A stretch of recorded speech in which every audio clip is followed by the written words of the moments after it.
Bon, maintenant, je voudrais vous exposer mes résultats expérimentaux.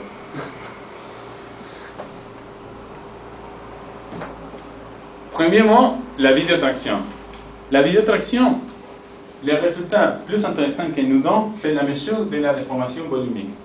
Et on peut voir ici c'est la courbe de l'essai qu'on a fait plusieurs essais, et ici on voit la déformation volumique en fonction de la déformation vraie du matériel. La déformation volumique, je dis que c'est la phase de tenseur de déformation. Et on voit que dans le cas du polystyrène choc, la déformation vraie est presque la même que la déformation volumique. C'est ça qu'on peut conclure que les polystyrènes choc se déforment que pour formation de craquelures, que pour formation de volume dans les matériaux. On a 0,3 de déformation vraie et on a presque 0,3 de déformation volumique. Il y a plein de glissements de chaîne parce que le glissement de chaîne n'a pas de changement de volume.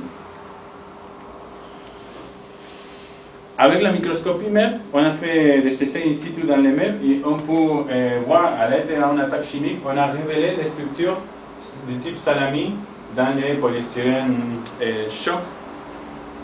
Ça c'est une photo en utilisant les électrons rétrodiffusés et ça c'est le mode normal des microscopes. Bon, ici on peut voir plusieurs particules.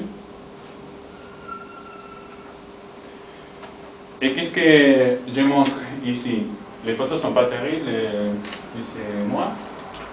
Mais dans une déformation zéro, on n'a pas de craquelures, mais à fur et à mesure qu'on déforme, les craquelures commencent à apparaître. Surtout, elles commencent dans les particules de glutathione. Les tracing commencent dans les particules. Si on grandit encore les particules, l'endommagement, on a un 0,008 ici.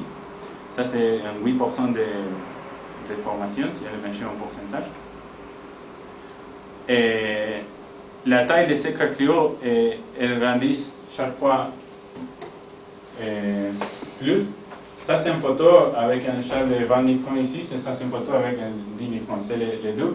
Et ces deux particules ici, c'est là-bas. Bon, il y a un moment, 0,19-0,17%, que les craquelures sont déjà d'une taille d'à peu près 20 microns. On a mesuré avec les photos. Et après, les craquelures sont encore plus grands. Et on voit aussi qu'il y a des bandes de cisaillement dans les matériaux. Dans les polystyrènes choc. Bon, ici, 0,36%, c'est presque le maximum de déformation. Et on voit des craquelures complètement immenses comme ça. On a fait les mêmes essais avec la spectroscopie Raman. Par exemple, ici, je donne deux exemples. L'exemple utilisant la somme les plus petite possible, ce que j'ai montré avant, et l'essai utilisant la somme les plus grande possible. Et on va voir les réponses.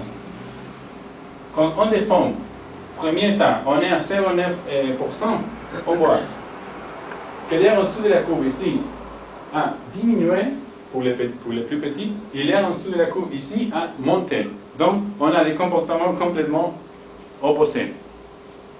C'est les mêmes matériaux et on a fait les essais presque à la même instant, seulement on a bougé l'objectif et changé les trucs configurables, mais c'est la même zone analysée et tout. Dès qu'on avance avec la déformation, nous pouvons voir que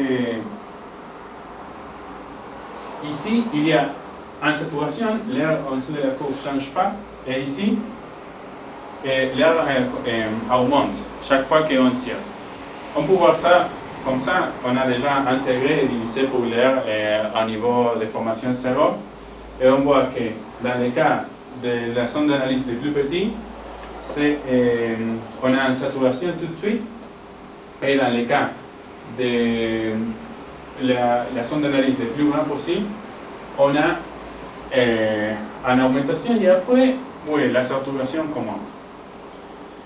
Et je voudrais bien expliquer ça à l'aide d'un petit maquette que j'ai construit.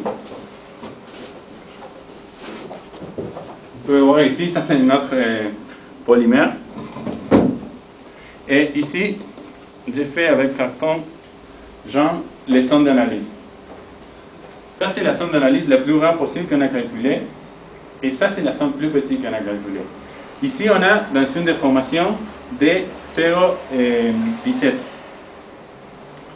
Donc, qu'est-ce qui se passe? Quand j'analyse avec un sonde comme ça, complètement, la sonde d'analyse se cache dans une craquelure.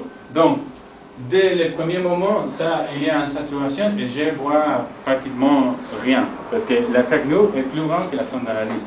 Mais, si j'agrandis la sonde d'analyse, je peux voir une interaction. Et si la sonde d'analyse est grande, la diffusion Rayleigh produite dans les matériaux produit aussi plus de diffusion Raman, parce que les Rayleigh diffusés produisent plus de diffusion Raman. On a fait des expériments avec des autres sondes d'analyse et on voit ces résultats.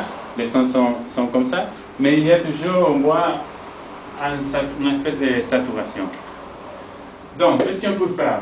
Et on a presque une réponse linéaire jusqu'à 0,17. 0,17 c'est cette taille de trou. Donc, on peut faire une régression linéaire là-bas et trouver une espèce de loi pour mesurer la déformation volumique dans les matériaux.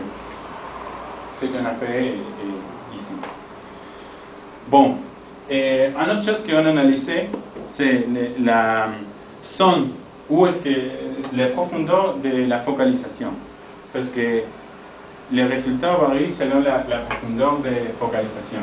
Si on est focalisé à une profondeur de 0, on n'a pas de...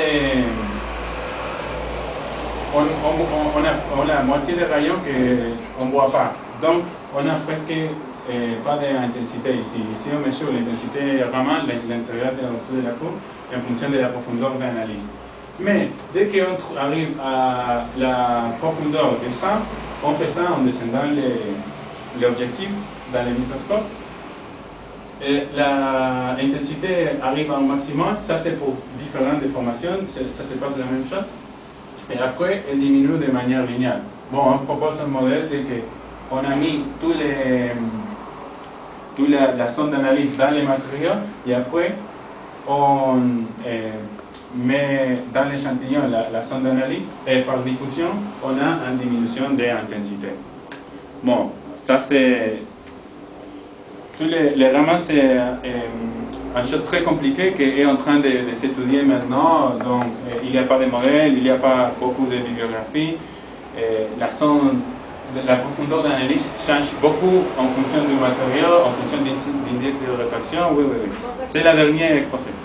J'ai 25 minutes, non? 25? Ok. Et bon, la dernière exposé, c'était ça. Et je vais vous donner mes conclusions et perspectives du travail.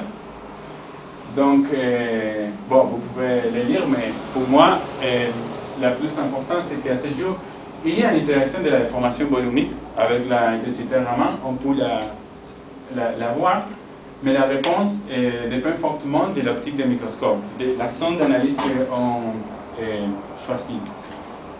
Et donc, il n'est pas évident de déterminer quantitativement la déformation volumique par spectroscopie Raman pour les problèmes que j'ai adressés dans ce travail. Merci beaucoup pour